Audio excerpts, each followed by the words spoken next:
Welcome in. Today we are reacting to an interesting video about Charlie XCX and the current eras in pop music and how they work and the proof of them working and how now with TikTok and Spotify they are starting to crash and burn, and Charlie XCX may be either a pioneer or one of the last people to successfully do an era well in pop music. Anyways, if that sounds interesting, I hope you enjoyed the video. If you do, feel free to drop a like and a sub. Also, if you want to catch me reacting some more content on stream, I go live 3 days a week. We'd love to have you. It'll be the third link in the description. The first and the second will be this original video as well as the creator that made it. Also, fair warning, I have to tell you right now, so you're aware, I talk way too much in react content. So you've been warned. If you want to go check out the original video, be sure to do so. I highly recommend you watch it even before you watch my reaction. And with all that being said, enjoy the freaking video, dude. Thank you so much for being here. Why does pop music feel so disposable now? Well, I'll tell you guys why it feels so disposable now. Because Imagine Dragons hasn't dropped in a while, okay? You know, dude, you know, never mind. I'll save that joke for later. All right, if I make this a YouTube react, YouTube viewers, go watch the original video first before you watch my reaction. First link in the description. Also, I talk too much and I talk to chat too much. So you've been warned. Okay, there you go. It's all out the window now. Okay, you're warned. You're in. Okay. When Charlie XCX posted a seemingly offhanded TikTok musing about the end of Brat Summer, she wasn't just speaking as an artist wrapping up a successful album cycle. She was speaking. Dude, she was slaying at Coachella and said that it was going to be a turnstile summer. So Charlie, wait, let me think about pop stars. You know what? Screw it. She's my favorite pop star. To something deeper, something about how pop stars today are caught in the system that no longer gives them the space to define, complete, and close a creative chapter or an era. In this video, we'll look at what made the concept of a pop era so culturally important and why we're watching that idea erode in real time. Our consumption habits, which can essentially be drilled down to more is more. Dude, wait until you all, well, I'm not going to say until you all, wait until literally any of y'all discover hardcore music and then how hardcore low key, I don't even know really how to describe like what ends up happening in hardcore, but pretty much most bands in hardcore, once they blow up, the hardcore scene like does not rock with them anymore. At least that's been my experience, which has been, I don't know, disheartening, because like there will be bands that like people rock with forever and then they'll like pop off and then people will be like Turnstile, Kublai Khan, Spirit Box. I mean, Spirit Box, they aren't really like hardcore. That's kind of like a metalcore crowd. But yeah, dude, I feel like a lot of music genres, a lot of times, gatekeeping will like kind of slowly rip out some of the like support from them, from like the self-cannibalism of gatekeeping. That's just been my experience with like a lot of the genres that I listen to. Again, hardcore music and also like rap music. Like once somebody gets popular, you can kind of see with Doechii right now, like pretty much Doechii on her rise, a lot of people, like the overall noise was like praise, right? Which was awesome. And then she got to a certain point and then it's like the industry's basically almost like, I don't know if cannibalizing is the right word, but that's kind of what feels right in my head. But yeah, I don't know. That's kind of my theory of what the discussion might be here. I don't know. Okay, sorry. Let's continue. Do not give the space or the nuance required for the execution of a pop era that manages to effectively convey both the creative intent of the artist and create a space for a public negotiation of that intent. Pop music is, after all, the intersection of art and commerce. The era is just as much about the marketing of the thing as it is about the thing itself. But what happens when the marketing drowns out the meaning, when every drop is just another piece of content to be devoured? I'm sorry, chat. I don't know why. I think my dog still thinks I have food in here. But he's just chilling. He's just sitting here. And he looks sad as hell, too, dude. He looks sad as fuck. I don't know why he looks so sad. He might be sad because I put his diaper on him. Oh, is somebody upset about their diaper? That's a yes. Yeah, somebody's upset about their diaper. Dude, go lay down, man. Go lay down, you old fart. He's like not young, but he's not old either. So I call him old and fat. I don't fat shame people, but I will fat shame my dog. Moons! Once upon a big booty time, Chris had one big singular boob. Every day it grew 0.3x in size. It will fill with ookie gookie milky wilky. Along came Frown, who also had one big massive boo. They stared into each other's eyes and held hands softly. They leaned into each other and kisses and their boobs became one. The end. Good night, chat. I actually don't know which one is worse? The me and Storming fanfic that Astralize wrote, or that fanfic? But honestly, I'm here for it, dude, because it's Mint. Mint, sleep well on me. I appreciate you. I hope your stream was great. He did not pee on the porch. He peed in his diaper. Okay, chat, so sorry. I'm getting so distracted already, dude. I'm yapping about hardcore music. God, it's like an autism fixation for me. And discarded when an era ends, not because it's resolved itself artistically, but because the algorithm has moved on and sucked it dry. I also want to explore how the pop era, once the gold standard of pop stardom, is being threatened by this culture of speed, of sameness, and of saturation. And really what I want to ask you, the viewer, is, can the pop era survive? And should it? Welcome back to my channel. My name is Zach. I'm a sociologist. I make thoughtful weekly videos about pop culture. And I have to let you know that my podcast, Evolution of a Snake, is going on tour literally at the end of this month. It's crazy. We're like 2.5, 3 weeks away from opening night in New York City, and we're almost sold out in New York. I would... Dude, I honestly need to lock it in with a podcast. Dude. I need to like segment out once a week to do a podcast, right? Especially if I'm like, oh, I'm trying to be funny. That's like literally the like playbook right now, is like do a podcast where you have to talk to yourself and try and be funny and remember topics to talk about. That is the playbook to get funnier. Why did I come into, hey, yo, you what? Sucked it dry? I knew I was supposed to come here. Okay, you and come, buddy. What's up, darling? What's up, darling? Sorry, I finally got it. Wait, what happened? Oh, darling. Hello, darling. That's it, right? That's what you're saying, right? Like downtown. Go downtown. GJ King? Okay, what kind of fucking brain rot do you have on your TikTok feed that's making you do this shit right now, huh? What do you got going on there, Stormin? Or are you on fucking I'm trying to think of another social media that Storm might be brain rotting his shit with. Twitter video, X video. GJ is good job. It was invented before you were born. See, that's also possible. I could think that it's like TS, where it's like something kind of like a little bit more new, but actually it could just be before I was born, when Storm was on like AOL, you know? Love to see. Anyways, dude. Oh my god, the retention on this React is gonna be it's gonna be horrible. I'm so sorry. Any React watchers that are still here standing strong. It's never on AOL. I was on CDN. Well, I was on CBD, buddy. Okay. Yep. Living in West Virginia, I had to get that shit instead of some real weed, because I was a wuss and I didn't want to find a drug dealer. .com to get tickets to any of our 10 shows except for LA and DC, which are sold out, but you can get virtual tickets to catch us live. Wait, I'm so sorry to pause again. Does anybody watch React content as a main monitor thing? If I'm watching React content, it's second monitor, right? So like really, people are, if I make this video, people are going to be somewhat interested in it, but they're also going to be like, I know he'll get to it eventually, We're going to watch this full video, I promise, okay? This is just part of my scheming plan to make you guys fall for a parasocial relationship with me, okay? Not like romantic, but like in a friendship way, where you're like, yeah, that guy, he's bearable, or like something like that. Like, I'll watch his Twitch stream, if you're interested. When Charlie says it's hard to let go of Brat, she's not being dramatic. She's being honest. In today's pop landscape, an era isn't just a promo cycle. It can be a self-portrait. The music, the visuals, the press strategy, the merch, the fonts, the rollout timeline, all of it becomes a container for an artist's identity. You're not just releasing a record, you're releasing a version of yourself. Maybe it's a version of yourself that you've been crafting for months or even years, often in solitude, unaware of how it's going to be received by the public. And when that version of you that you've worked so hard on creating is embraced, when the album hits and the tour sells out, when the memes start rolling in, of course you want to hold on. I was trying to think of who the artist is that I know that I'm like a fan of that does this really well, and I'm like, The Weeknd? I'm like, no, that's not it. It's Kendrick Lamar. It's really Kendrick Lamar, dude. Like, look at all his different albums and the way that he like presents himself and everything. It's like, it's almost beautiful, dude. It's literally almost beautiful, I would say. Or in some cases, literally beautiful. I sometimes do like watch reacts on the main monitor. I will say, yeah, when I was like really deep into reacts, every now and then I would watch one on the main monitor, especially if I was like super high. Before Asmongold went all like, I love ice and conservative on us, like dunk on the libs, One time in like, what would that be? Early 2023, watched the Asmongold video when I got way too high. It actually made me feel way better. Actually, it wasn't even high. I was crossed.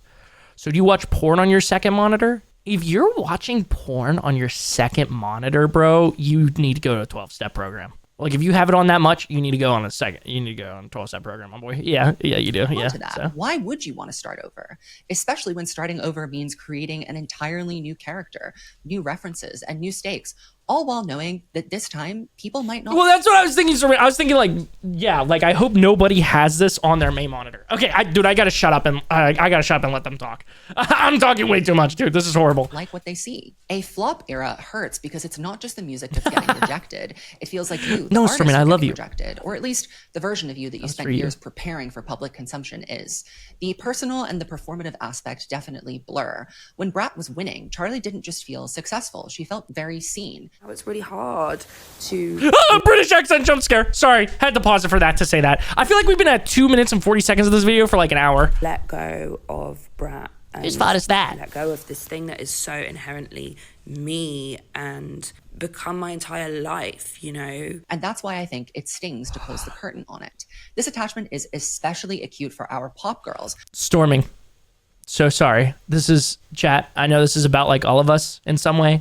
And again, if I make this a YouTube react, it's about all of us in some way, but I need to talk to my friend. I'm Stormin right here. Stormin, if there is any Tuesday, Thursday, or Sunday, wait, actually Stormin, anytime after May 23rd, let me know if there's any day in particular that would be free that you want to play Carry the Glass, because that's what I'm doing the subathon. And I was about to say any Tuesday, Thursday, or Sunday, but I'm planning on being live for at least like a day or two minimum. So let's play that fucking game. I was about to be like, Stormin, we need to play games together again soon, you know? And then I thought of that. Dude, fuck yeah. It smells like shit and balls in my room. Oh, that's different. Mine usually smells like farts and Fritos. Okay, I'm actually gonna shut up and let this person eat real quick, okay? I don't want, you know. We expect eras from them. We want transformations. Metamorphosis is the performance. Do we talk about post-Malone eras? No, we don't care. We don't really demand iteration or redefinition from male artists. The last man who had really distinct eras was, I guess, Justin Bieber, and even that was framed. Again? Talking in pop. My bad. More around his personal breakdowns than his creative arcs. When women do it, it's spectacle. When men don't, it's just consistency. More of the same, please. So it makes perfect sense to me that when Charlie gets a taste of cultural clarity, when her vision connects, when the vibe is right, she wants it to go on forever. But the good thing about eras is also that by design, they end. All good things must come to an end. But the pressure to end an era isn't just about creative closure. It's about how much of the artist we expect to consume.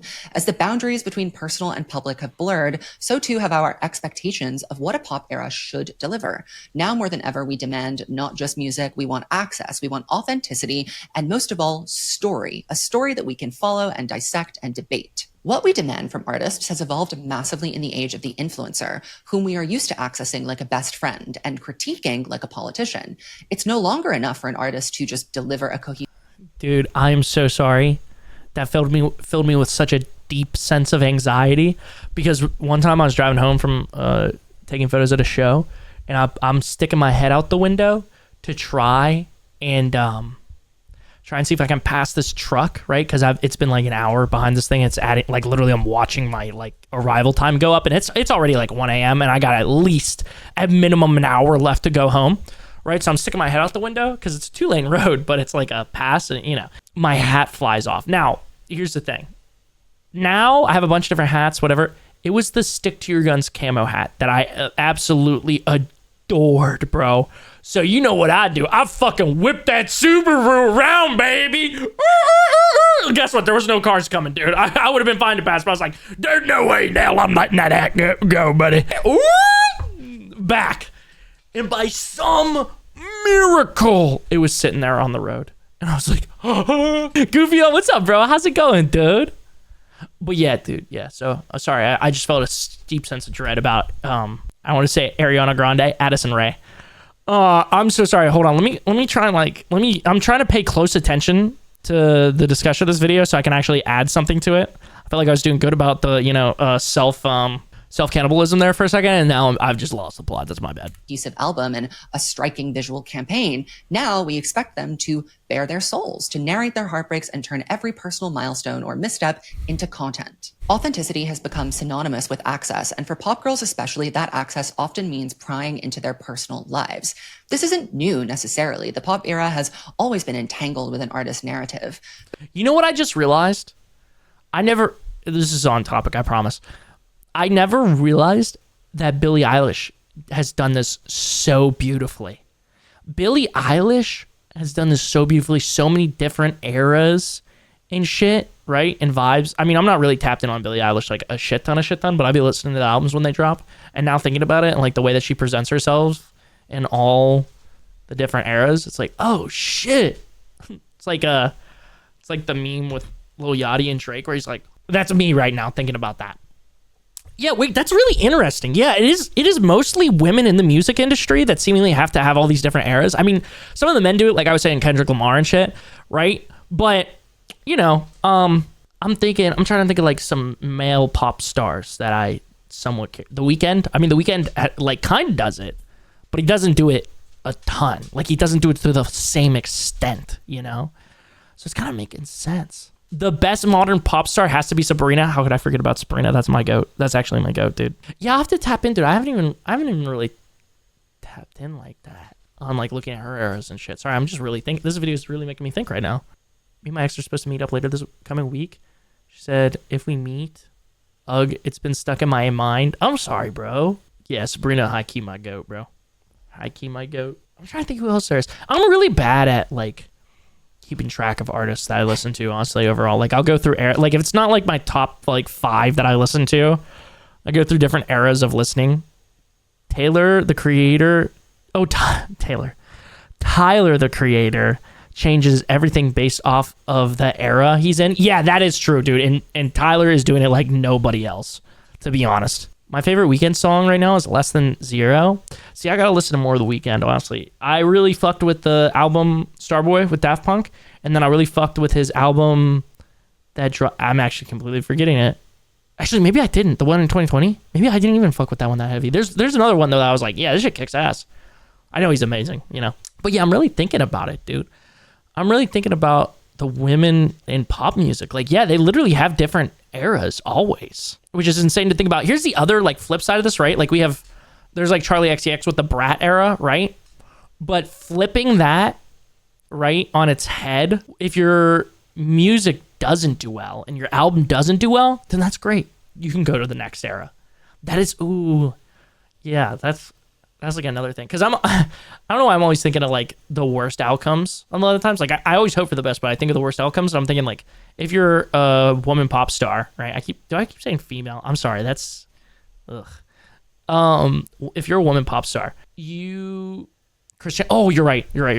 I forget what I was saying, by the way. I totally lost the plot of what I was about to say. Sorry, the dog keeps distracting me. I keep getting my ADHD's going crazy, and then I look up at chat and lose my train of thought. I'm sorry. Oh yeah, Chapel. Should it say there's nothing I can say or do that would make her want to get back together? I just feel like we need to have a conversation in person about everything, or would I feel even worse after trying to see her and talk? IDK, if that makes sense. Yeah, dude. Yeah, absolutely, bro. I mean, here's the thing. It sounds like you're looking for closure, and if you think that closure is going and meeting and talking to her, then in my opinion, you should. But if you think that's going to entangle you again, then I would say don't do it.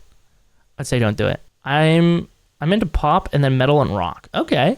I'm not really into rap. Yeah, I'm really trying to remember what I was going to say. Let's continue with the video. I'm sorry. I keep pausing so much, yapping so much. But for women, the expectation to transform private drama into a public spectacle is especially prominent. This, of course, can stretch back, as most things in modern pop girldom do, to Madonna, who mastered the art of leveraging her relationship for publicity. Her highly publicized romances, like her marriage to Sean Penn during the release of True Blue, became inseparable from her creative output and also her marketing strategy. Critics accused her of using boy. Now, I know this shit's gonna like shine way to some incel ass YouTube comments and shit, right? But, and this is me just genuinely like being like something I've noticed, right? Why is that such commonplace? Like girly drama, like spill it, girly, do tell, right? Maybe it's just women are better at communicating and men will just be like, hey, I don't want to talk shit, but like this guy, and then just talk shit, you know? Instead of being like making it fun. Maybe that's what I'm seeing here is like, maybe the girlies make it like fun and they're like, ooh, drama, you know? And I'm over here like, man, this guy's a piece of shit. Also, going back to talking about artists having different eras, what's a better example than Ghost? Somebody that people know about. Someone the general audience knows about. I'm sorry, dude. I'm being a Ghost hater again. No, dude. I mean, from what I've seen of Ghost, yeah, I think you're right. I think you're 100% right. I think you're 100% right. It seems like they got a good grasp on that shit. It kind of sounds like, now that I'm thinking about it and the way that this YouTuber's portraying it, it kind of sounds like for men, right, eras are like a good thing to do, right? It separates your work a little bit. But for the girlies, a lot of times, it is literally like that is almost what they have to do, right? Not have to do, but like if they wanted to be the most explosive, you know? Boyfriends to advance her career, a charge that she addressed directly, acknowledging that while her relationships were helpful, her ambition was in fact the driving force behind it.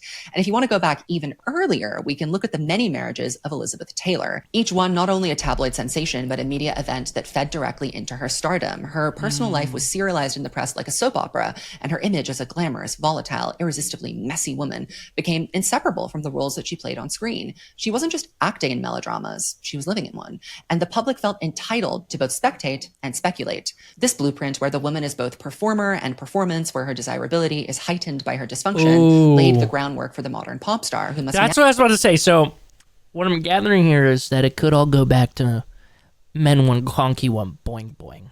That's what I'm gathering here. Is it's probably a male issue at the end of the day, which, you know, fair, dude, fair.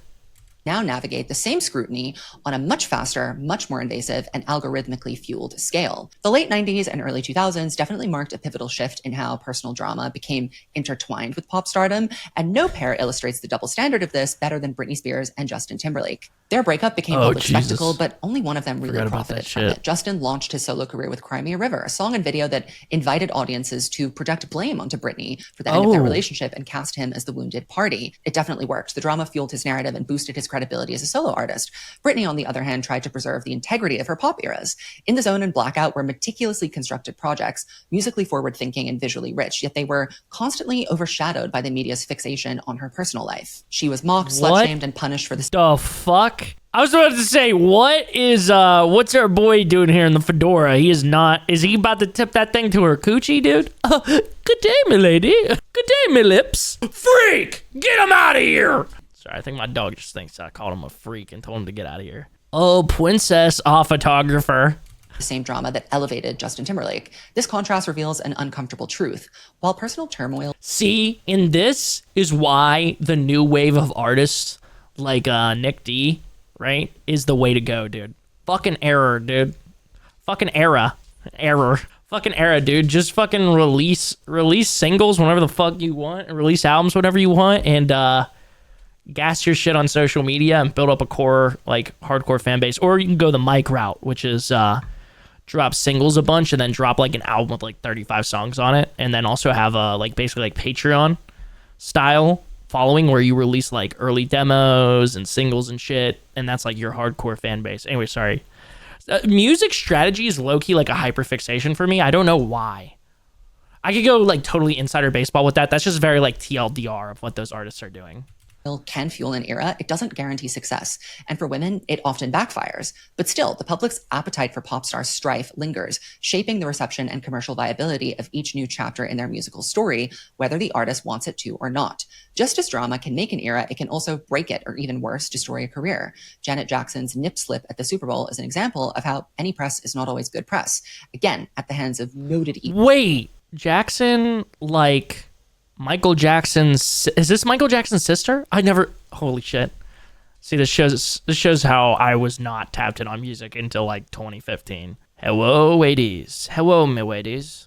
Tips for Noah. How are my kittens today? Yes? Oh my god, I never realized that. Evil Justin Timberlake. Today, the fastest route... Dude, how did Justin Timberlake not almost die because of that, dude? Are you kidding me? Did Michael Jackson wasn't feeling the Eminem route where he just bought out his entire discography? Hey... Nip slip my sister again, dumbass, and I'll own your soul. I own all your masters now, you little shit. Dance for me. To giving an album a moment, if not a fully realized era, is often through a headline. Yo, what's up, 9 of Days? I am so down to check out the song after this react, and fair warning, it's probably going to be a while. But I'm down to check it out, dude. I'm down. Grabbing controversy or a romantic subplot. Camila Cabello's CXOXO Deluxe release stirred conversation less for its music than for the rumored love triangle involving Sabrina Carpenter and Sean. Dude, Chucky, my girlfriend, sorry, I'm saying that in case of I'm making this a YouTube react, had to explain this whole drama, or like some of this drama to me. Well, the first time she had me listen to Sabrina Carpenter, I was like, Shawn Mendes? Oh.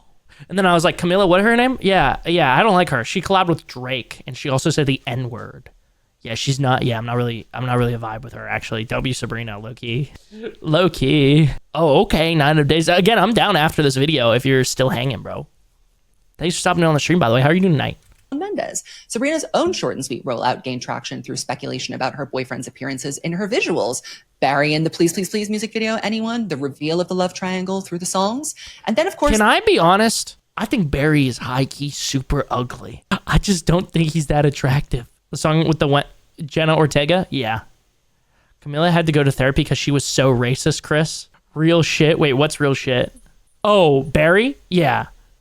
Sabrina was doing charity work with him. Dude, imagine if he actually did cheat. Imagine if he cheated in that relationship, dude. I'm not even trying to be like, whatever, like, Sabrina's hot or whatever, you know, most of the internet does. She's funny, dude. She's funny too, okay?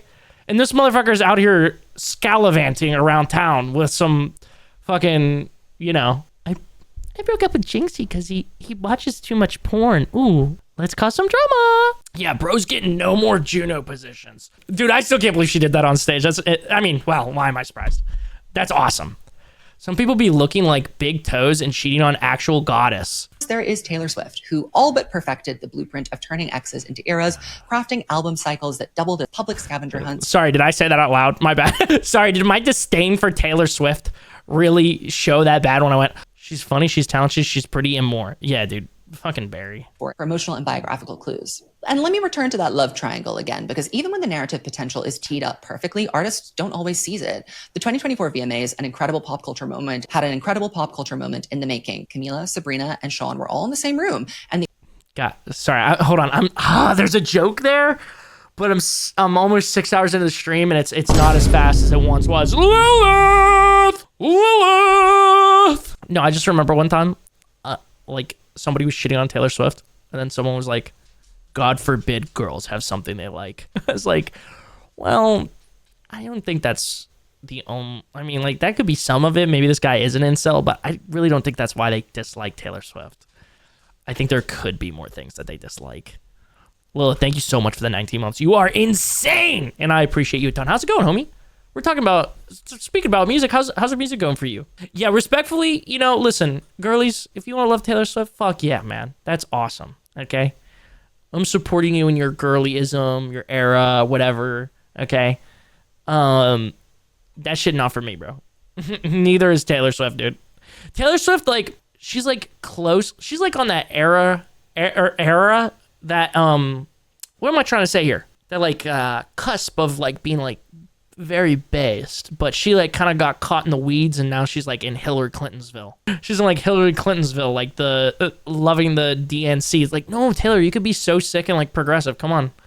I mean, that's not the only reason I don't like Taylor Swift. Don't get me wrong. I'm not one of those motherfuckers that's like, I have to agree with out of the artist politics. I love Megadeth. I love Megadeth, dude. Hell yeah. Whatever. As a Taylor Swift disliker, I will say some people do hate on fans and Taylor because she has a female dominant fan base. Yeah, absolutely. I think there is some truth to that. It's kind of like the way that I look at that is like kind of the like and Omar, I think it was literally me and you having this discussion. The like Kamala Harris lost the presidency because she's a woman. Did that play part in it? Oh yeah, absolutely. But is that the main reason? No, like you know, shitty policies, aka Taylor Swift making shitty songs, the same shitty songs for 15 years. No, they aren't. Like, let me be fair here. I do totally see the appeal. For me, Taylor Swift, somebody that's a Taylor Swift fan, is like me with Mike, right? Not for everybody, but for the right people, it totally hits really well. And Taylor Swift is absolutely insane. She's probably the biggest artist in the world, you know? So like, good for her. She's also seemingly had some like, you know, whatever. She's gone through a lot, you know? So that's awesome for her. I just find it easy to, I mean, you know, that's kind of the thing. Hating on the biggest people doing the biggest things. Because I'm envious. I wish I had a private jet that I could fly all over the world. Are you fucking kidding me? I live a sad little streamer life. I'm out here talking about like, oh my God, I have almost 150 subscribers. I never could have dreamed of that, you know? So if Orange wasn't putting the Blizzard's 2 songs out and working on an album just because I want to. Yo, that's awesome, Lilith. I'm happy for you, homie. Good on you for pursuing that passion. That honestly takes a lot of courage. I just hate Taylor because of her fan base pretending like she's, I don't know, God. Yeah, I think, and that's the problem too. Part of it is like, since she has such a big fan base. The like annoying 1% of fans that are like the shitty part that gives all groups of people like bad raps is bigger and louder than a lot of groups. So you deal with that a lot of times. That's why I specifically don't like football teams, you know? That's why I never rooted for the Steelers growing up, even though I was the closest team I was to was Pittsburgh. And I don't like the Cowboys because their fan base is, you know?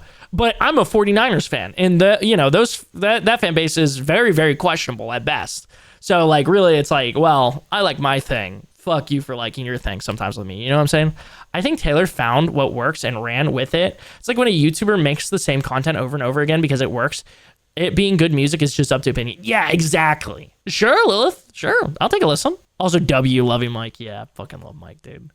I'm literally wearing this fucking hoodie right now. And like with Taylor, I can't deny her music talent, but she's just not my cup of tea. Yeah, absolutely. Yeah, I mean, Taylor Swift is incredibly talented. Don't get me wrong. But see, Chris, you not being some big celebrity is what makes you relatable in a way. Oh, gosh, thanks. Gosh, me, not a big celebrity? I never thought about it. We are enemies when it comes to our teams? Nah. Dude, me and JT chop it up all the time. He's a Seahawks fan. I'm like, yo, that's awesome, dude. You guys got a fucking quarterback, finally. Finally, after all these fucking years. You got rid of the fraud, and then you got rid of the loyal one, okay? Now you got a backup that might be good, and then a lifelong backup that is your starting quarterback. That's awesome, dude. Sorry, I'm gonna get into insider football here. Let me shut up and continue the react. I've derailed it enough. The internet was primed for tension, for theatrics, for something juicy. The Right. VMAs have historically been the playground for controlled chaos. This was lame, I will say, okay? This was definitely lame. There was like a time in my life where I was like, hell yeah, Kanye's like gangster for that. Fuck Taylor. So this is just lame, dude. What the fuck? I mean, I get it. It's iconic moment, right? I don't know if he was thinking like this is going to be iconic, right? But even before, you know, Kanye went like way off the deep end. Even before Kanye went way off the deep end, it was still fuck him for this shit, dude. It's lame. And the beef with Taylor Swift was lame as fuck too. Pop stars blur the line between performance and persona, but none of them engaged. No glances, no seat switching, no I know. Oh yeah, they're still talking about the Sabrina, Camilla, and Sean being in the same room thing.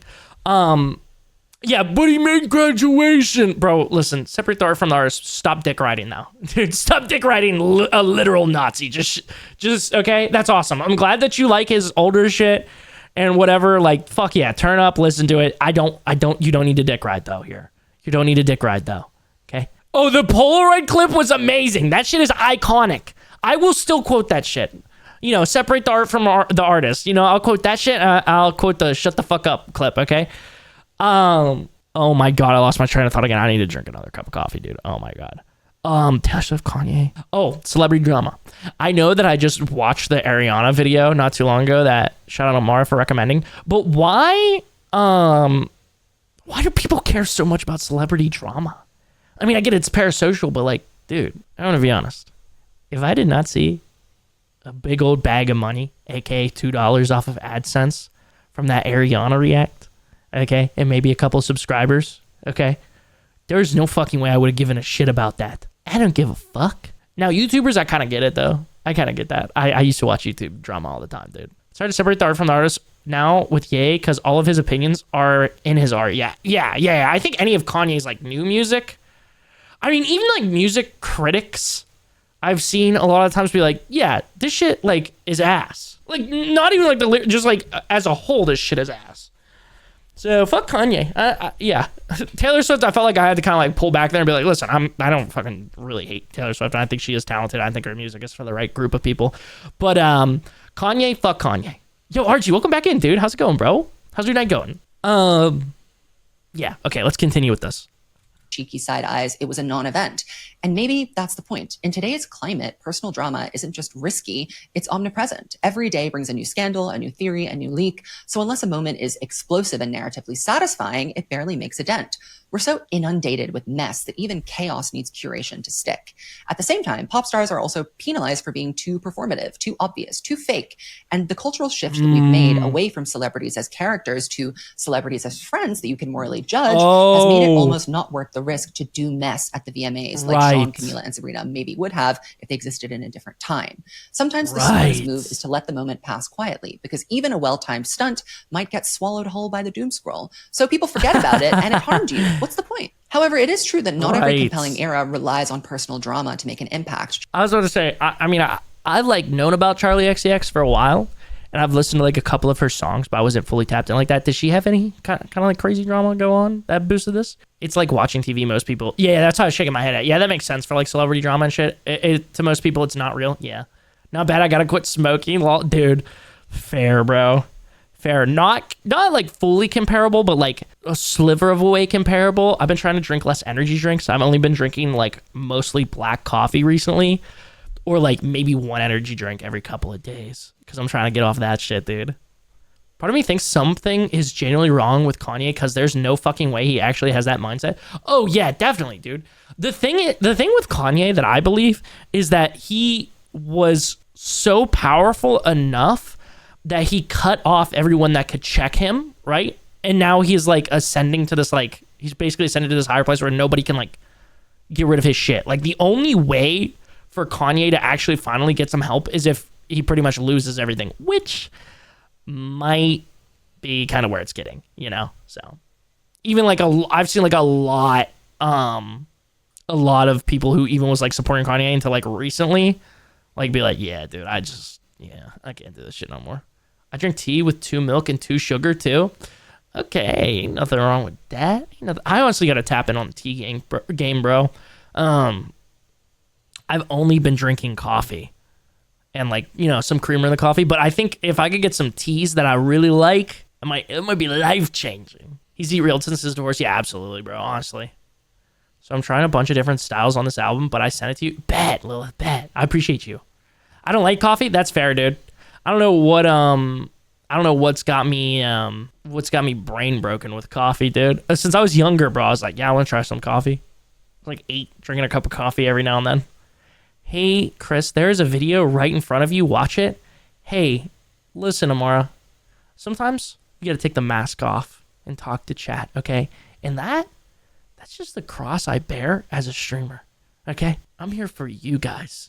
You know what I'm saying? Can we get some hearts in chat, please? Can we get some hearts in chat if you're feeling the love tonight? Get Yorkshire tea? I feel like I've heard of that. Shut the fuck up, asshole. Put the mask back on. Aww. Who the fuck is requesting to follow my fucking vent account? Okay, I'm tapping on the Yorkshire tea right now.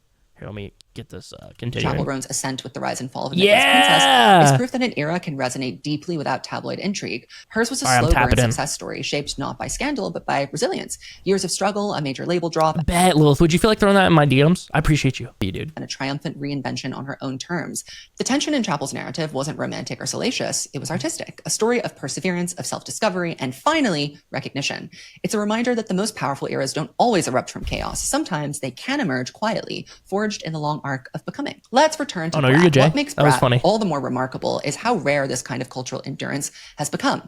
In today's music industry, even the most promising albums are often reduced to flash-in-the-pan moments, brief spikes of attention followed by near total disappearance. The shelf life of a moment has shrunk to days, sometimes hours, and it's increasingly difficult for any project, no matter how well crafted and executed, to maintain relevance in a landscape ruled by algorithms and endless scroll. The fact that Brat Summer was not just a meme or a viral trend, but an actual season, a sustained cultural presence across months, is Cam Nos, what's up, bro? How's it going? Could you do another music video?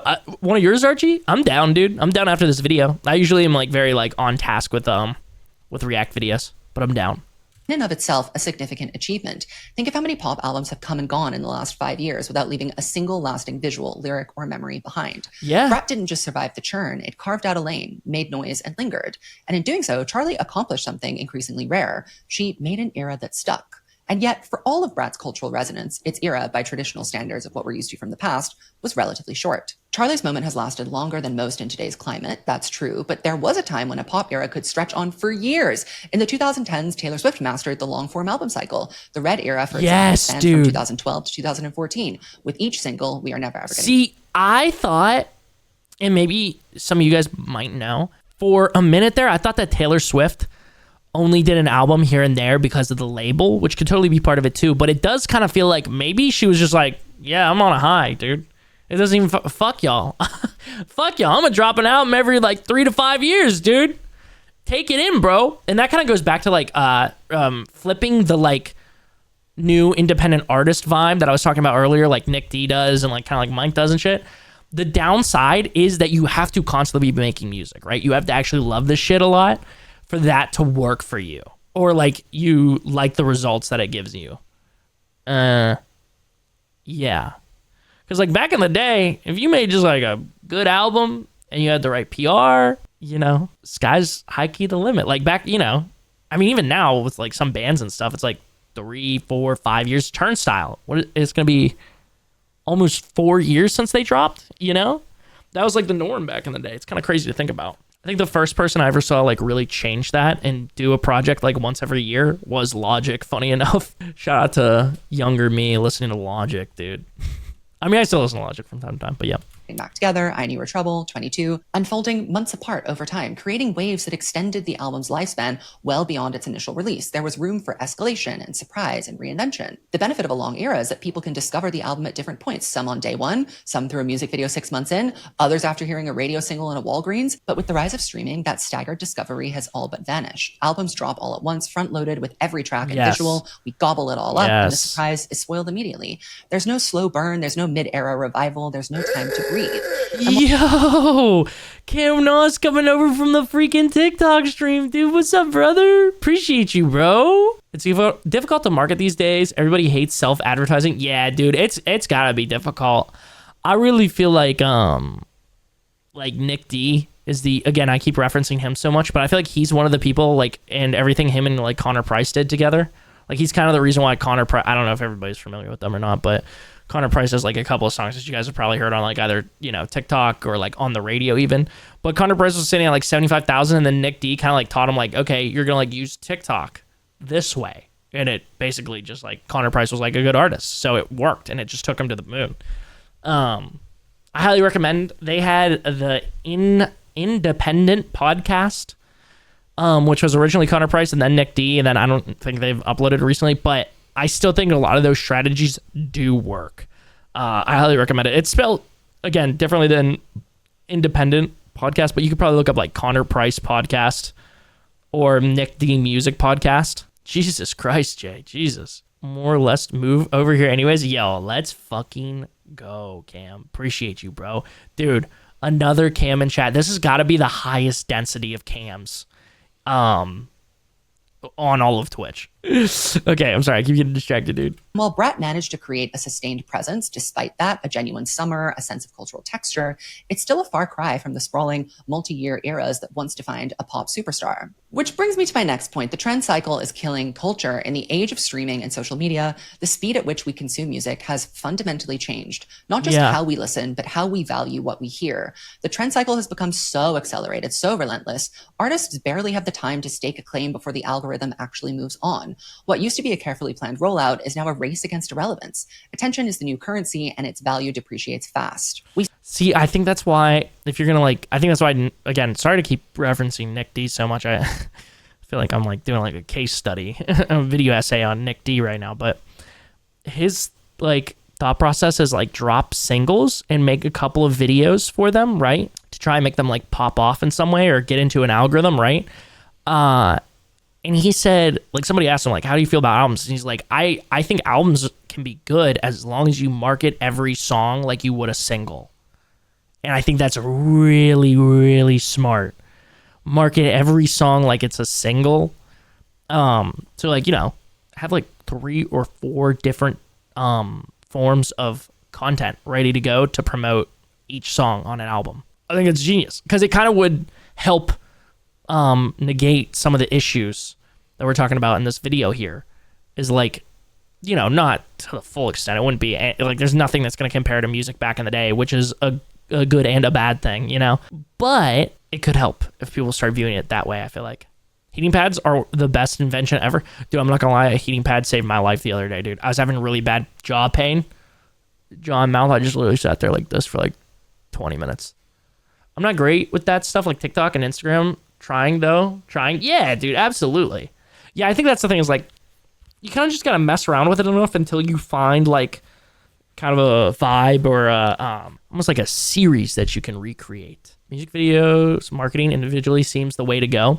Yeah, I think that could be, especially if you do RG kind of like you did with your music video, where it's like not a huge budget, shot in 2 days, probably wasn't super duper long turnaround time. If you can do that and then market that video well and do that for, you know, every single or every other single or whatever, I think that's definitely a way to go. Especially if you're like trying to learn short form stuff, you can like upload that to short form social media. And if it's a 3 or 4 minute song, you have 3 or 4 minute clips. Or, you know, if you do 20 seconds, you got a shit ton of content there. Like 20 seconds of short form. Yo, Omar, thank you for the lurk. I appreciate you. Just vibe and can't sleep. Oh, I'm sorry, Cam Nos. I hope you get some rest soon, brother. Thank you again for coming over to Twitch. I appreciate you, dude. If you're interested, we also have a Discord if you want to stay up to date on things. Appreciate you, bro. We see this most clearly in the rise of the perpetual pop star, these artists who abandon the concept. Jay, sounds good. I appreciate you. Together, opting instead for constant output. I'm really thinking of Tate McRae here. Single after single, vibe after vibe, aesthetic after aesthetic, all of it kind of disposable, disappearing into the ether. It's easier to release a TikTok-friendly hook every 6 weeks or, you know, 1 album every year than it is to commit to a fully fleshed out creative world that might not land. Yeah, I would agree with that. Yeah, because it's easier, like, if you're a good artist, like, I think about Nothing Nowhere, he had, like, something like crazy, like, something like 120 songs to slim down to, like, however many are in a Trauma Factory. I want to say it's, like, 14 to 16, right? So it's easy to make a fuck ton of music if you're really talented like that. It's harder, though, to build an entire visual and an entire aesthetic and then be okay with, like, letting that ride for a while. Yeah, that's 100% right. I would say, like, you know, to some people and shit. Why linger when you can move on to the next more successful thing? Who can blame them? The risk is higher, the audience is more fickle, and the reward is increasingly short-lived. The gag about trend cycles, though, is that they don't just move quickly, they flatten. When every artist is trying to catch the same wave at the same time, we end up with a sea of sameness. The same sexy female avatar singing the same mid-tempo breakup song in the same soft-focus music video. Nothing lingers because nothing is allowed to evolve or to change or to take... Well, I wouldn't say... Well, I guess they're talking about pop music. I was going to say...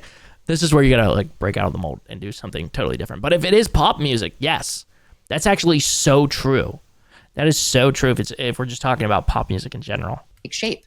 Music becomes less about building a narrative and more about gaming the system. How can I get the streams instead of making a moment? Yeah. And this is part of why Brat felt so refreshing. Charlie didn't pander to trends. She built an ecosystem. She committed to a sound, to a look, to a language. And while many artists struggle to hold the spotlight for more than a week, she turned her moment into a long-lasting period. But Brat is the exception, not the rule. The vast majority of pop releases today are consumed as fragments. A snippet on TikTok here, a chorus on a playlist, a lyric on a hoodie. We don't experience albums, we skim them, we pick what we like, and we discard the rest. Yes. And when the lifespan of a trend is shorter than the time it takes to shoot a music... Dude, I was having this discussion with some homies that put out an album, and I was like, yeah, dude, like, this album is awesome, and I think you really have to, like, choose nowadays whether you're going to, like, fully commit. I literally basically said this video, low-key, or, like, some of the points of this video, it's like, you either got to commit to making the best, like, full album, full experience that you can, or just release singles. Just release fucking singles that don't really have anything, and then maybe you make, like, an album full of them that somewhat makes sense. But it's very hard to get people to listen to a full album nowadays. Like, even for me, like, I find it hard to listen to a full album, and I pretty much listen to music almost 24/7. Because I feel like if I want to listen to an album, I got to give it, like, close to my full attention, which is hard to do, especially now with, like, you know, our brains are fucking fried. Which, again, I think is, like, a good and a bad thing, that people are, like, trying to create music that, like, fits into the windows of your life that you have. And I even find it, like, a lot of times with the albums, I'm, like, pissed off that I have to listen to them all the way through. And I'm like, I can't really focus on the song because I'm thinking about the next one. Like, the Scrim album, I mean, it's also been, like, longer albums that I've had this problem with. The Scrim album, I'm just kind of like, next, okay. And now that I'm listening to it on shuffle and just picking up random tracks, I'm like, oh yeah, wait, these actually kick total. These are fucking amazing. Like, first listening to it, I'm like, okay, yeah, I like the song. Okay, yeah, it's pretty fucking good. Yeah, okay, this is a good Scrim album. And then now listening to it now, I'm like, holy shit, this shit kicks ass. I will say, back to what we were talking about earlier, the one album recently, wait, I'm trying to think. Balloonerism by Mac Miller, but I wouldn't even say that album as a full like in full is particularly because I'm like a zoomer, and like some of them were like like the last track and the first track are both kind of like very, well, not the first like intro track, but the one with SZA on it. Like I kind of get distracted while listening to those ones. The Scowl album that just dropped, that's one of the albums that I will listen to front to back. It's like the Turnstile album. I keep referencing Turnstile too, but like front to back, I will listen through. One of the other albums like that recently was the Zach Bryan self-titled album. That one, I will also just listen to the whole thing front to back. I'm trying to think if there's any more recently that are specifically like that. Because like even some of my favorite albums of the last few years, like last year was the Mike album. I won't listen to that really all the way through. I mean, it is a really long album, so that's part of the reason, and a bunch of different like sounds and shit. They don't make sense in that album. It's kind of like just like a big playlist almost. It's kind of how I see it, with like different parts of life kind of describing similar things. 2023 was the Zach Bryan album. 2022 was the Counterparts album. A Eulogy for Those Still Here, I think was the full name of the album. I know that's a song. But anyway, it's their album. That's another one that I'll listen to front to back. It's very rare, though. It's very rare. Jay. You came up, Chrissy? Oh, gosh. Dude, shout out your algorithm. I think knowing a bit of background behind the artists or the songs helps keep people interested. Yes. Yes, it helps the audience relate. Absolutely, bro. Yeah, bro. 100%. Music video, it's no wonder that so many artists choose not to bother. Yes. Every artist needs a good interview/review. Yeah, I think a good interview, or even like, and this might be like full brain rot, like Zoomer, like Doomer people will say this is a horrible idea, but like a podcast that you can listen to. That is why Mike is my favorite artist. He would do podcasts like a shit ton. And he would just like talk about like spirituality, shit going on in his life, things he's learned and shit like that. And that is like why I like feel like such a strong connection to him, is because I'm like, yeah, I feel like a lot of like his life is somewhat relatable to me, you know? So yeah, I feel like if an artist, like a solo artist especially, that shit could probably kick ass. I've even thought about pitching that to some of like the homies bands, as being like, yo, you guys should do like every other week. You guys are already at fucking band practice together. Just get together and just talk to each other for 30 minutes to an hour, and then upload it as like a podcast for your band. Femboys are adorable. W Polar? With the traditional trappings of an era at all. In this TikTok I'm referencing, Charlie herself expresses this admiration for the drop model in fashion, these curated, exclusive releases that build desire through scarcity. You know, I was thinking about it in a sort of fashion drop kind of a sense, like almost the Supreme model of like, you know, giving a tiny little bit of something, a small drop of something, and then retracting it and cultivating desire. She referenced Supreme kind of like as an inspiration for how she thinks about a rollout strategy. Give a little... Oh boy. Supreme. Wow. I don't know. I feel like Supreme went hard in like 2016. Now, if I see someone wearing Supreme or Supreme knockoff, I laugh. I laugh at them. Like, fuck are you doing, dude? Figured I should get my 2 cents. Yo, dab me up. Dab me up. Where's Iron King at, dude? That guy loves femboys. Pull back, cultivate hunger. And she definitely tried to bring that spirit into Brat with the cryptic teasers, the limited run activations, the Brat card, the Brat wall. But even for Charlie, at the end of the day, music isn't streetwear. No matter how inventive the campaign, the product still arrives all at once on every platform for everyone. Streaming has stripped music of the ability to feel rare. No surprise is really a surprise when the entire track list drops at midnight. Charlie's brilliance was in making Brat feel exclusive anyway, with, you know, remixes and stuff. But the tension remains. Even the most carefully crafted era must still contend with a system that is designed to flatten moments the second they arrive. This shift towards hyper-fragmented engagement is further reinforced by broader consumption trends. As outlined in Sarah Lee's 2025 Music Consumption in Entertainment and Media Trends, we're witnessing a mass transition from ownership and immersion to sampling and platform fluidity. Audiences are no longer investing in albums or eras, they're grazing and picking, rather than... I think this is true, but for me personally, I would rather have a large plethora of artists that I can then pick and choose from to find something that I really identify with and connect with. Like, I never would have found Mike if it wasn't for back in the day having like a YouTube, like promoting sounds ass YouTube channel where they just like upload random like non-copyright shit, or like an artist pays to upload there, right? If it wasn't for that, I never, ever would have found out about him. And like so many of my other favorite, like Logic and John Bellion also came from those type of channels. So I think it's like bad. It's hard to be an artist, but also it's good because it gives the opportunity to so many artists to be found.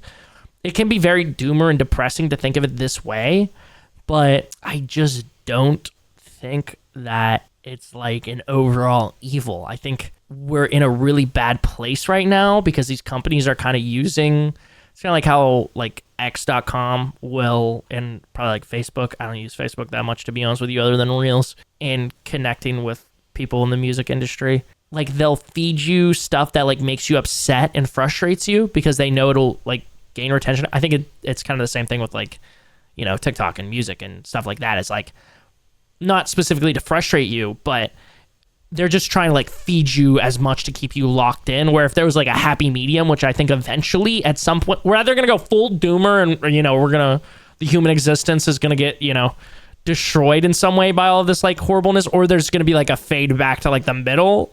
And I think if there's a way to like get it to slowly bounce back to the middle, then we would find a good spot to be in. But you also have to also, what's up, Joe? Sorry, I didn't mean to ignore you. I've just been continuing on this thought that I've had.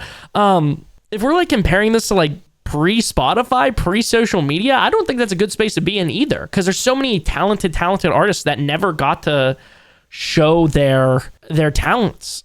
Like they never got discovered. And there's like an oversaturation now, and people get upset because their music isn't being seen and stuff like that. But also it's like there is a chance, like if you work constantly at it, there is a chance. Where before it's like, well, if you don't know somebody that knows a record label, or you didn't perform the perfect way in front of the record label, then it's over, you're done.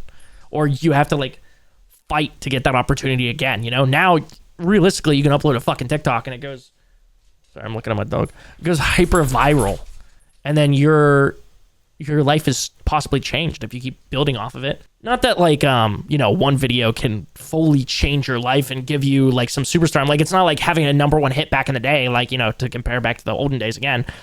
But if you build off of it and you garner somewhat of a viewership, like it might not be as big, you might not have any other videos as big as that, but it could be life changing, you know? Also gives a lot of knockbacks that shape you as an artist to become more refined and sharper at what they do. True, dude. Yeah, I feel like that's the other thing. It's kind of like now in the music industry, at least from what I've seen, it's kind of like, it can be like shooting basketballs, you know? Not everyone's going to fucking go in, but when you hit that one that goes in, it's like, holy shit, you know? I was listening to the ramble. Yeah, thank you, brother. Dial me up. Joe, what's new, brother? We're doing some reacts tonight, so I'm just sitting here yapping along with the videos that we watch. I'm interested to see if they go back and like are kind of like, but here's the pros of the industry. I was kind of waiting for that, but it seems like maybe they aren't. Then entering a distinct pop world and staying there for months or even years. Again, I have to remember that this is pop, by the way. I keep thinking about this as music as a whole. Sorry, it's pop. Listeners bounce between. So I might agree more since it's pop. Also, voice crack. Jesus Lord. Tracks and moods and playlists, often without ever even learning an artist's name. The author notes that the relationship between artists and fans has become relational rather than transactional, which means that listeners are expecting a continuous value exchange rather than the old model of periodic, concentrated releases. The result is this kind of culture in music where it's nearly impossible for any one artistic moment to stick for longer than a month. Instead of eras that unfold and evolve over time, we get isolated impressions that vanish as quickly as they arrive. The very architecture. Yeah, okay. I think overall as a culture, yes, I agree very much. But for me personally, like, again, this is my favorite artist, so I get what they're saying about like, like pop stars. But again, to like reference like Mike or like Nothing Nowhere, like a lot of those albums stuck with me for years. Even if they release new music, like Trauma Factory by Nothing Nowhere still sticks with me. Oh my God, is it Ruiner? The one with a hammer on it. That still sticks with me. The Highs by Mike still sticks with me, dude. Like it's years and years after the fact. I'm still listening to these albums somewhat frequently. So, Stick to Your Guns Diamond, or oh my God, I'm blanking on the name of it. I guess this is where Spotify's broken my brain as I just go, oh yeah, that one. Hold on, let me look it up really quickly. What album is it? It's their 2017 one. True View. Like those albums still stick with me, and it's years after I found them. So, yeah, I don't know, dude. infrastructure of streaming and of social platforms is built to move on, not to dwell and to celebrate. And for the pop star who once thrived on long arcs and immersive storytelling, this is a fundamental and existential issue. There's another cultural shift, how we relate to celebrities. All of this, the acceleration of the trend cycle, the flattening of discovery, the erosion of narrative, isn't just changing the way we engage with music. It's changing what it means even to be a pop star. In a world where content never stops and attention spans keep shrinking, the celebrity itself has become the product, not the music. And that raises an even deeper question. What does it mean to maintain a persona, a mythology, or even a mystique when the modern pop star is also expected to be kind of like an influencer, constantly online, endlessly accessible, and relentlessly authentic? This brings us to the next part of the story, how the very nature of celebrity has been rewritten and what Charli XCX, knowingly or not, reveals about the impossible balancing act of being a pop star in 2025. Mystery used to be a pop star's greatest asset. Withholding was part of the allure. Strategic silence, disappearing between eras, and the carefully timed return with a new sound, new look, new story. But in 2025, mystery is almost impossible to maintain. Everything is content. Every outfit, every Instagram story, every live stream, every memeable moment is part of the brand. And in this ecosystem, authenticity has become less about being real. See, I think the problem for me is I don't give a fuck about pop music that much. Like, all the artists I listen to are like, all my favorite artists are like sub 10 million monthly listeners. I'm trying to think. Wait, no, sorry. I would say that Zach Bryan. Cringe, I know. But Zach Bryan's probably my top 5. I'm thinking Mike, Nothing Nowhere. Probably Zach Bryan, probably, I would say. And then maybe like Mac, maybe. So maybe my top 3, high key. So, oh yeah, Mac also isn't. Sorry. But not pop music. So like, I don't know. I'm not very also like aesthetic, and I'm not very like aware of aesthetics like that. So I think for me, all of this doesn't really matter as much to me, right? Like if I fuck with the music, I don't care. It could be a black screen. Like, all I give a fuck. But I think for somebody who really appreciates the art for what it is, this is a big thing and a sad thing. So yeah. And more about being accessible. It's no longer enough to release your music. You're also expected to narrate your emotional breakdowns in real time, respond to fan theories, post behind the scenes footage, and appear relatable while still being aspirational. It's exhausting, and I imagine that it feels unsustainable. Charli understands this tension deeply. In the TikTok about not wanting Brat to end, she admits that she is interested in the tension of staying too long, of not giving the public time to miss you. When you get a level of success, you can kind of become oversaturated, and then people want you to disappear, which I understand, and I'm actually sort of a believer in that, because I think it allows artists to retain their cool when they're like so in everyone's faces and then they vanish.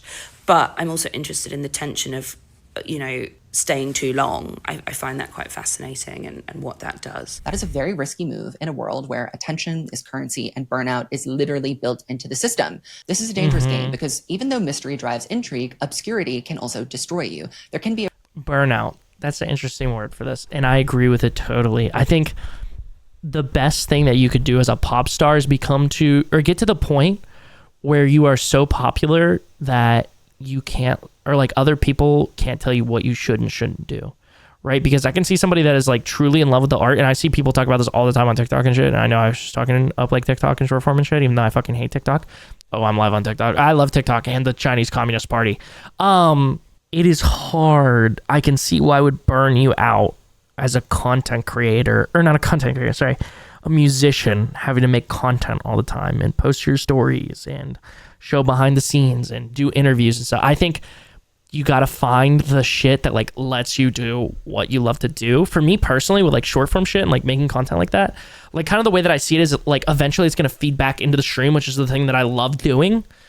Yo, what's up, Wemble? How's it going, homie? But I feel like doing YouTube and short form and all that shit is going to eventually lead back into what I'm doing. So I think as if I was an artist, it would somewhat be the same. It would almost be the same for me, where I'd be like, okay, I have to make some fucking cringy video, or I have to do some sort of like, I gotta make my own podcast or whatever. But it'd be like, okay, but it's eventually gonna lead back into getting people to listen to my music and give a fuck.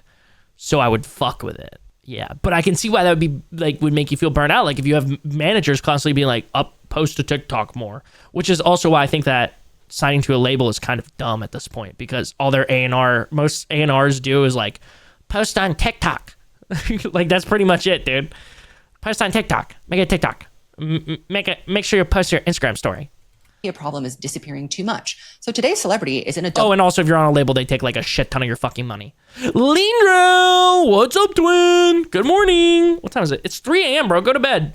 bind, disappear and you're irrelevant, overshare and you're annoying and we want you to go away. Yeah. The visibility of pop star as influencer really erodes the glamour and control that used to define pop stardom in the first place. These people aren't supposed to be your friends. Reinvention once required a distance. Kendrick Lamar is not your savior. Think of Beyonce's 4 and self-titled. Oh, dude, yeah, that's probably who I'd say is 5 for my artist.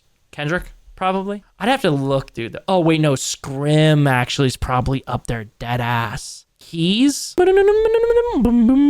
that.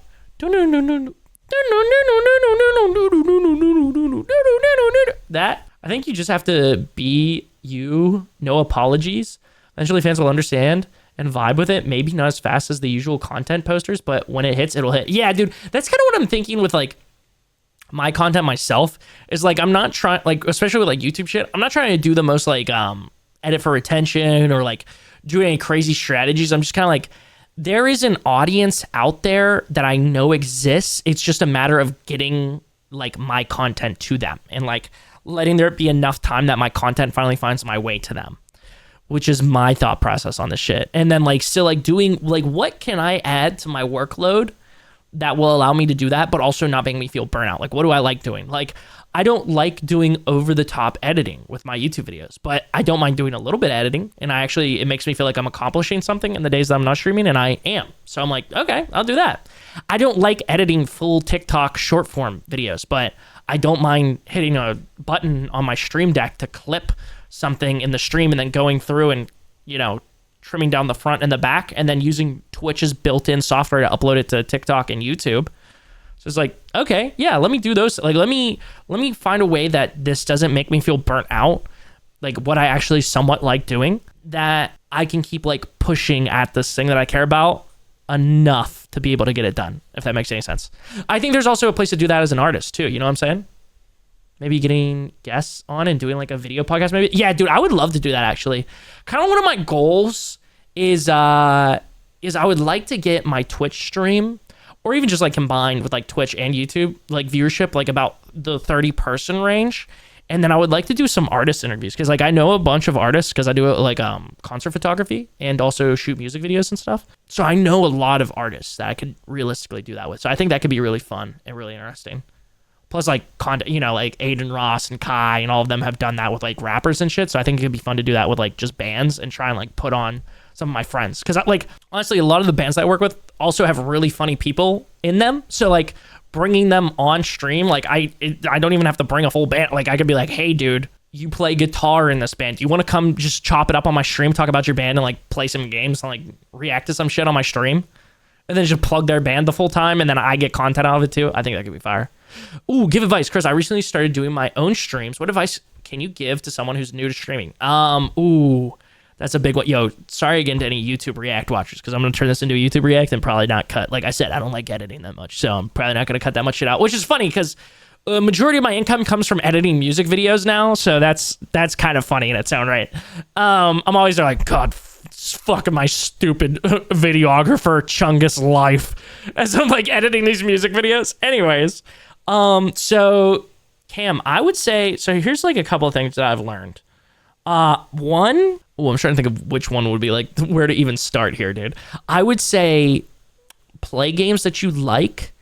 If you're trying to like single in on a game, really single in on that game. Look in the sphere of that game, what content creators are doing. Like, so for a while there, I thought I wanted to be like a Valorant content creator, and I was like kind of singling in like on what people were doing, right? On that, like, okay, I want to be like funny and shit. Like, okay, so let me look at the funniest like Valorant streamers and like what kind of content they're making, or like the people that aren't particularly good at the game, because I wasn't good at the game, and what they're doing, right? And they're making like these short little compilations of funny moment videos for TikTok, right? Or if you want to be a variety gamer, make sure you're actually doing variety. Like for me, I was like, I'm a variety gamer. Well, no, the fuck I wasn't. I was playing the same five fucking games over and over again. I was like Minecraft, Among Us, Valorant, Phasmophobia, and then like maybe we'd mix like a random game in there here and there, right? That formula is not actually like variety gaming. Also, Cam, if you're looking to just like garner some viewership early, there's like 2 ways that you can do it without doing content in other places, which is another piece of my advice, is do content in other places, but mainly YouTube. YouTube is a complete game changer, right? But there's 2 ways that you can build an audience just off of Twitch alone.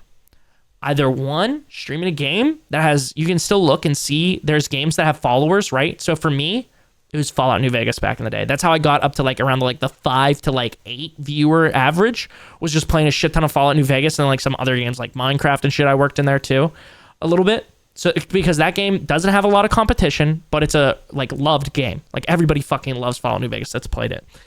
You might not like the way that it runs on your computer, but you do like the game. And I would also say literally steal my flow word for word, bar for bar, and literally yoink my shit. What I do on this channel, the way that I used to do it, right? Like I have, like this month, I have almost 315,000 views, 1.4K watch time, and I've almost made $50 on this channel. I literally just upload a couple of segments a day. It's kind of a mess right now because I just uploaded a bunch of videos I edited. I just upload a couple of different segments from my stream, and I give them an okay thumbnail, but really these thumbnails aren't too crazy. You can do it on Canva. And I upload a fuck ton of short form, and you can do all of this inside of Twitch itself. Like right here, this is my clip manager. Literally all I do is I come in, I watch a funny part of or I watch a clip, and then I will use this and narrow in on where the funny moment is. I'll hit save, and then it will become a clip like this. And I can just literally click the share button and share to YouTube. You know what I'm feeling right now, right? Or TikTok or Instagram, which I do have all of those bad boys. And you can also do the same thing with long form in the video producer here, where you can literally like, not this one because this is the current stream, but like this, hold on, my Chrome's dying here. I have too many things open at once. Fuck my stupid chunkish streamer life. Here we go. You can click the highlight button and then basically do the same thing and make different segments. So yeah, dude, that would be my advice. That's my like best like off the rip advice. Want to do the music video? It's getting late here. It's up to you. Archie, how would you feel about reminding me to check it out Thursday? Because this react might go for a while, and I might yap a while. Would that work for you? Wait, what's today? Is today Sunday? It is Sunday. Tuesday. I take this into consideration. Hell yeah, Cam. Hell yeah, dude. Yeah, at some point I'm going to make a whole video breaking down a couple of those different things. Or a couple of different videos breaking down a couple of those different things. So yeah. Dude, bet Archie. Yeah, dude. Tuesday or Thursday, I should be streaming unless something comes up both nights. Feel free to come in if I'm just doing like reacts or whatever, just chatting. I usually go live around like 8 or 9 p.m. EST, latest 10 p.m. EST. And then I usually just sit and talk for like an hour, hour and a half. So sometime in there, or if we're doing reacts later on. My man should say longer. Bet, bro. Bet.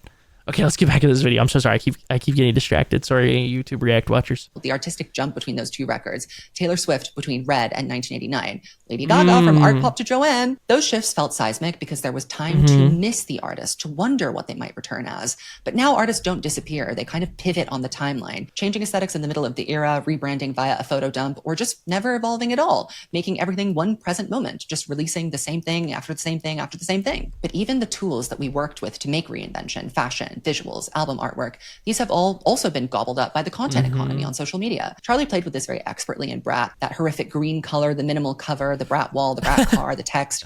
These were statements, but they were also shareable activations. They were designed to be photographed, screenshotted, and circulated. In this environment, even mystery has to be manufactured. You can't just go away. You have to leave a little crumb about what's to come.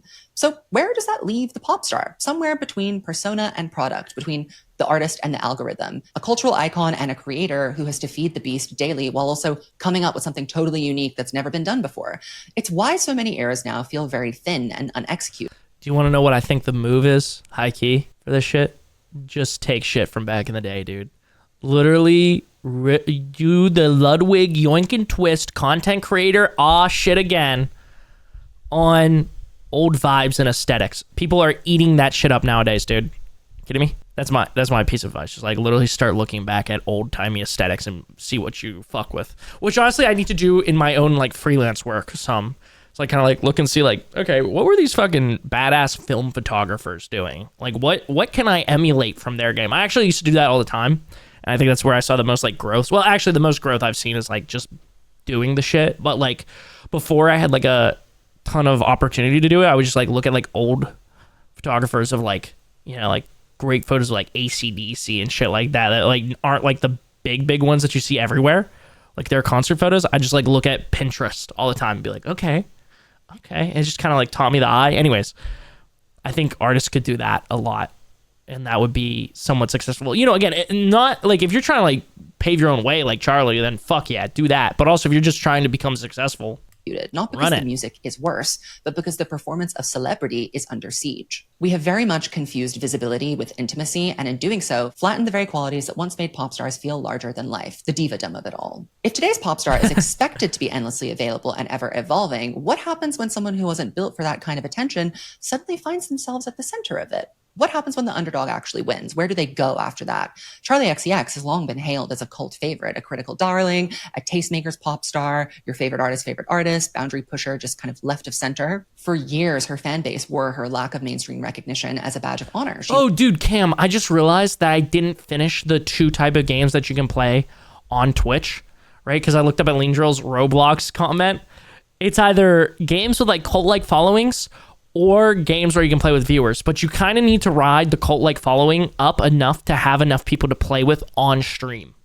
Because I've like tried to give that advice to like smaller streamers, and then they'll be like streaming like 1 or 2 people, and it'll be like a homie lurking or like maybe 1 chatter, right? Or like even two or 3 chatters. You need to have enough people that'll like fill up a lobby with you or get close to filling a lobby, and then you'll have a room for other people. But I wouldn't fully recommend that unless you're only going to do that for like an hour or 2 on stream, maybe 3, and then do like another like 1 to 3 hours of other content, right? So that you don't just get a farewell fan in there. Because I did that with Roblox, and you know, we got like Lindro and Aquanos and Amara because of that, but also like I had like 30 more viewers at the time doing that shit and popping off on Roblox than I do now, that were only there to play games with me or to see like my reaction to them playing in the game. So yeah, or other people playing the game. So it was ours, not theirs. So when Brat finally broke through in a big way, charting higher, going more viral, commanding more cultural bandwidth than any of her previous projects, it created a subtle but unmistakable shift. Suddenly, Charlie wasn't just niche, and she also wasn't just the future of pop. She was its present. She was happening right now. And for some fans and critics, that created a discomfort they didn't quite know how to name. Chapel Roan is also kind of experiencing this right now. The paradox of being a cult classic is that your value is partly rooted in your obscurity. And the moment you become widely celebrated, you risk diluting the very edge that made you compelling in the first place. The backlash is often swift and coded in I literally think, like, thinking back to Logic and being so like tapped in from like him from like 2014 to then like 2017, 2018, so where the switch was flipped, it was 1-800 dropping. Before that, he was like this like unknown, like kind of like on the come up, like, okay, some of these like old heads fuck with him, like No ID and shit like that, like, okay, all right, oh damn, he knows how to rap and shit. And then like Everybody happens, where it's like the most commercial successful thing, and they're like, whatever, dude, your shit wasn't even that good before anyways, dude. Whatever, fuck you, dude. Fuck you. Your shit's corny as fuck. Fuck you. Like, that's literally what it is. I think it's like when you're, again, like I said in the hardcore scene, like Kublai Khan, before they were huge, when they had like, you know, 100,000 monthly listeners, they hadn't dropped like Amp Pile or any of that shit. Everybody's like, this band kicks ass. And then they blew up, and now there's so many people that are like, man, this shit's not even that fucking good no more, dude. Turnstile. Oh, what are you gonna fucking dance to this, dude? There's no mosh to this song. What the fuck? Or like hardcore mosh to the song. Even like some of the people I talked to about like Counterparts and shit, which is still a band that is like sub 500,000 monthly listeners. People are like, oh yeah, their shows are too big now. Nobody's hardcore moshing. It's like, so basically, if you can't be gatekept as an artist in a genre, you then become cringe. Okay, got it. Specifically, there's this one thing. Okay, sorry to keep bitching about the hardcore scene, because I fucking love the hardcore scene so fucking much. It's been one of the greatest things in my entire fucking life, right? But there is this thing where they will do, where motherfuckers on in the hardcore scene will be like, oh, that's a TikTok band now. And it's annoying because it's not actually a TikTok band. Like, are there people that share their music on TikTok? Yes. Are they a TikTok band though? No. A TikTok band, like saying a TikTok band, I'm envisioning them being Nick D.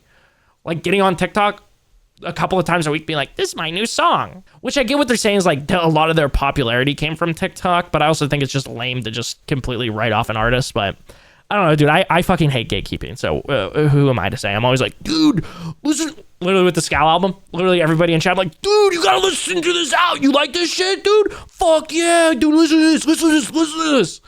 So I don't know. I guess I'm not that type of person, so that's why I don't understand it. But to each their own. Terms, accusations TikTok of man, yeah, literally, out, Archie. Like what the? Of staying too long, of losing your artistic purity. But really, this is about possession from fans. Your audience no longer feels like they've outgrown the mythology they built around you, so they feel abandoned or even worse, exposed. And for female artists, especially, that leap from outsider to main pop girl almost always comes with accusations of manipulation or inauthenticity. Again, Chappell Roan's rise from industry dropout to queer pop icon was widely celebrated until it wasn't. Have you seen the Chappell negativity brewing at the moment?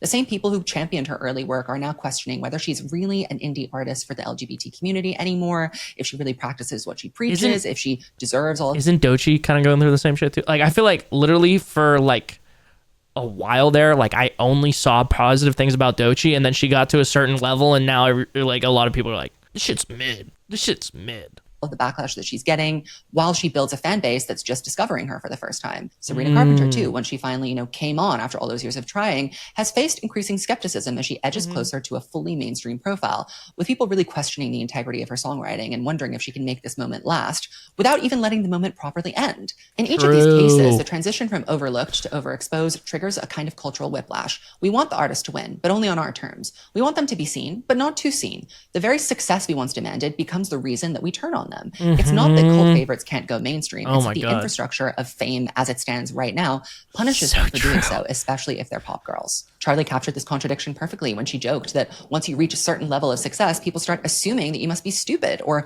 worse, a vessel for someone else's ideas. As she put it, you're kind of like this underdog, and then you go on this like journey of success and people are on it with you, and then you reach this new level of success and some people are very happy for you, but other people are then like, actually wait, no, you must be stupid, you must be a vessel for other people's ideas, otherwise how would you have done this, you silly woman? So while Brat may have been a breakthrough in every sense of the word for Charlie, it also, I think, marked the end of an era in its own way. The era where Charlie could purely exist on the fringes and rise up out of the ashes. She's in the center now, and staying there requires not just talent and vision. Well, it's also like, if she does drop something that's a flop, it's going to get clowned on. It's going to be clowned forever, dude. Like, if it's like, everybody is saying that Brat, or a lot of people say that Brat is like one of the best pop albums, right? Of like however long. I'm gonna be honest, this is kind of out of my wheelhouse. I'm not fully tapped in on pop music like that, right? But from what I've seen, everybody fucking loves Brat for the most part, right? So she just dropped, like, it's a great, amazing, maybe one of the greatest even albums, depending on who you ask, right? So she just drops an okay to like good album after this one. Everybody's gonna be like, this shit fucking sucks. This shit blows. And people who are like preying on Charlie's downfall now that she is one of the biggest like pop icons in the world and one of the biggest artists are also gonna be there like, this shit fucking blows. So it's like also a ton of pressure, dude. But an immunity to the backlash that comes when your myth no longer fits inside the margins. So I've been thinking about this question quite a lot. Was Brat kind of the savior of the era? Is it a sign that there is possibility for eras to exist in this endless culture of moving on and flattening? I think at this point it is clear that most pop eras are lucky to succeed on just one of these fronts: critical acclaim, commercial performance, personal resonance, cultural impact. Just one of those things makes it a successful album. Brat somehow pulled off all four. And what makes this era extraordinary isn't just its cohesion or even its virality. It's that it managed to operate on multiple levels simultaneously, as high concept art, as an emotional self-portrait of an artist, as a Hold on, let me put this just in case anybody wasn't getting it in my Twitch chat or when I make this a YouTube reaction, okay? Just in case you were throwing this shit on in the background, you're like, okay, I'm taking a chance. What the fuck's going on here? It's like in football, when the quarterback is throwing bombs, the receiver's catching it real well. Okay, the offensive line's blocking perfectly. The defense turning the fucking ball over on the other team so the offense gets the ball back and the special teams is clicking, dude. That motherfucker ain't returning that ball, dude. He's calling fair catches all fucking day long, okay?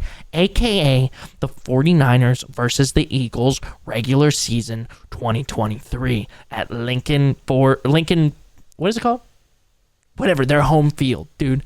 AKA that game. Okay, well, not the first quarter.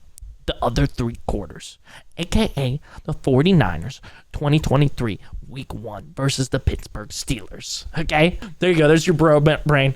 And let's see, not for the Americans in the audience. I don't know, when they scoot that thing down the field with the no, sorry, goal was made, the defense is insane, the goalie's the best, they're so excited they start kissing like they always do whenever they make a goal in soccer. They start having gay sex. Yeah, it's like the moment a statue is erected, people can't wait to tear it down. Yes, dude, yes, absolutely.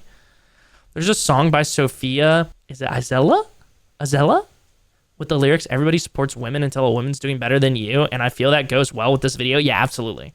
I think the thing is like, it's somewhat true to everyone, right? But for women specifically, at least this has been my experience from like, you know, watching from the outside, is like, it's just as hard. Plus you have like incel ass dudes that are also like doubly like piling on, that don't have lives to also pile on. And also there's some like, predetermined like sexism in some people's brains still that hasn't been like fully wiped, whether it's because their parents were like that, they hung out with a lot of people like that, right?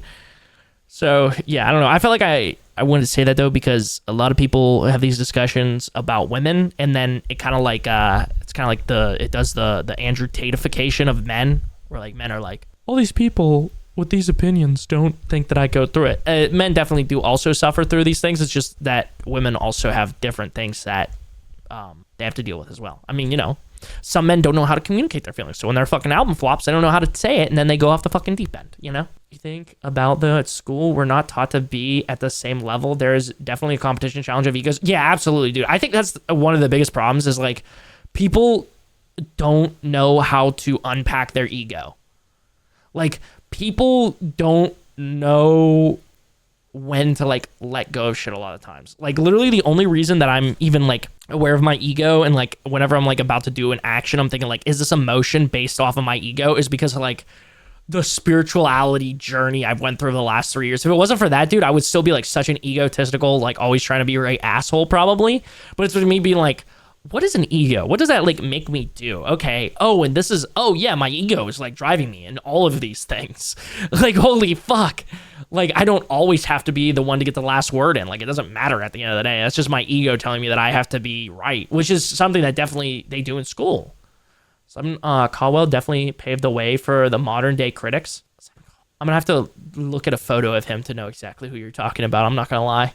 I'm kind of on my fucking, I'm on my Gen Alpha shit right now, I guess. Marketing masterclass, and it's a magnet. Okay, we're almost done with this video. I'm so sorry. I've been yapping so long. Fashion-forward statement. This slick, stylized, unmistakably branded, I got you, Archie. Green moment. Yeah. Oh, yeah. Now I know what you're talking about. No, yeah. Absolutely, dude. Dude, I like.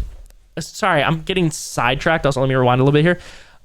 I can't like listen to music critics for a really long time because it's just like I get it. That's your whole flow. But it's just so negative sometimes. I'm like, damn, dude, I really, like, I can't listen to you. Like, I listen to Ian a lot. If anybody knows who that is, the rapper Ian. I mean, any music critic's gonna be like, this shit is ass, but I love it. It's just like a good vibe for me. I'm not like sitting here like, ooh, what does he mean by wrist change the weather?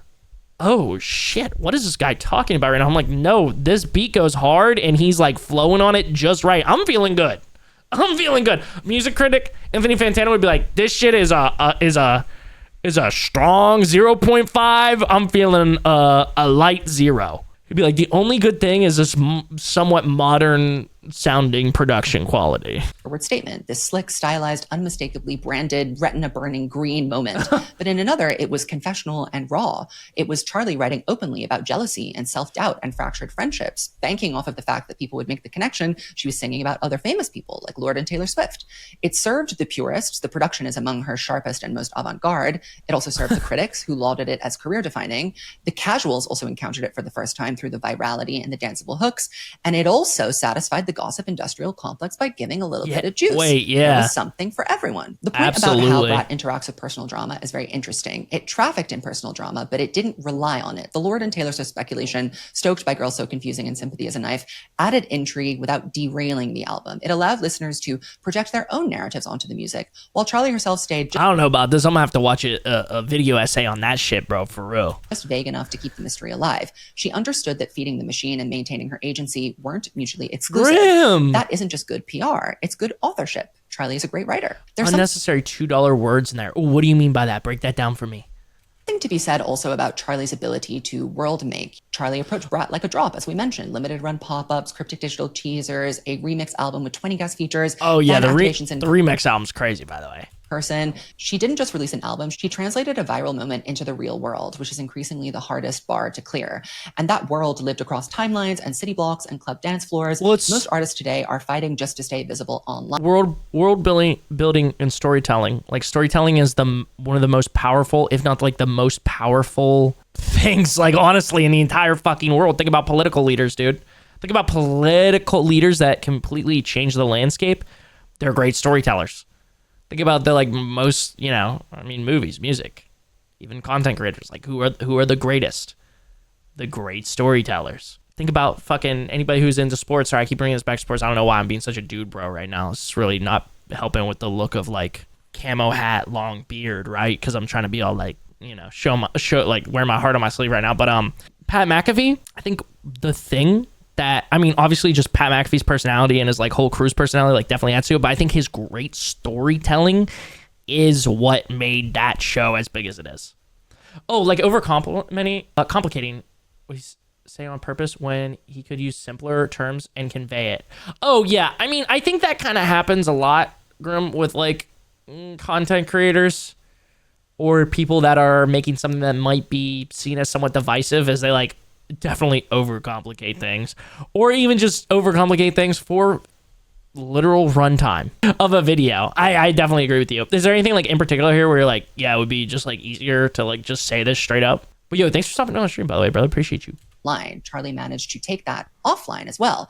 And she didn't just stay visual, she turned the culture fluorescent. And that's what makes Brat feel like such a rare feat, because it returned to some nostalgic model of the pop era, the monoculture, if you will, where everybody was kind of talking about the same thing at the same time. And it's extra notable because it created something new using the broken tools of the old model of pop stardom. It embraced the churn without being cheap. It gave us access without becoming hollow. It was of the moment, but it didn't disappear inside the moment itself. And in a landscape where most pop albums just vanish into our absolutely, Archie. Brat stood still and let everything else revolve around it.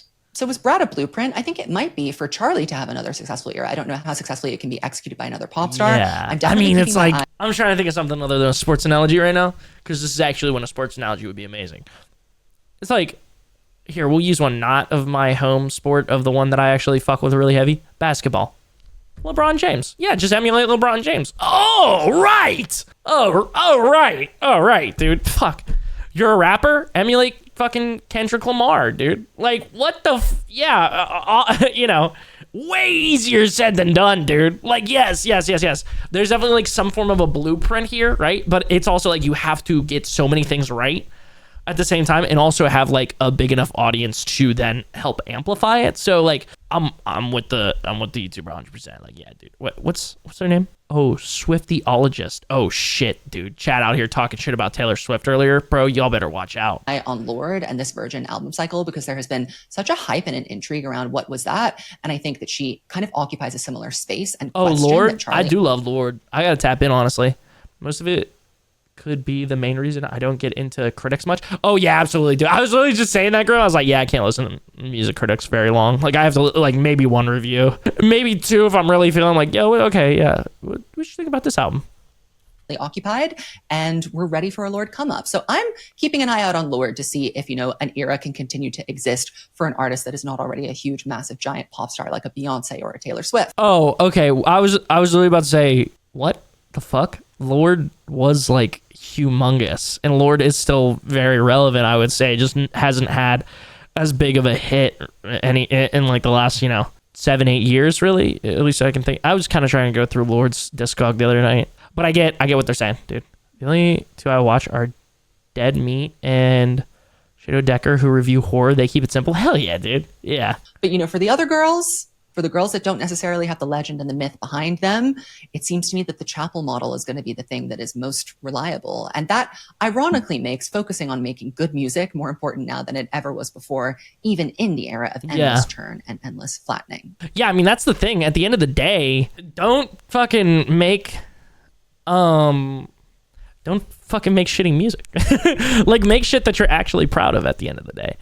Again, it kind of goes back to my whole like content creation thing is like, okay, I want to make things that I'm like somewhat proud of while also not killing myself on editing, which is kind of like, again, where I'm trying to balance right now and look at and, review. But yeah, I think that's the thing is like making good music that you like and, continuing to evolve it.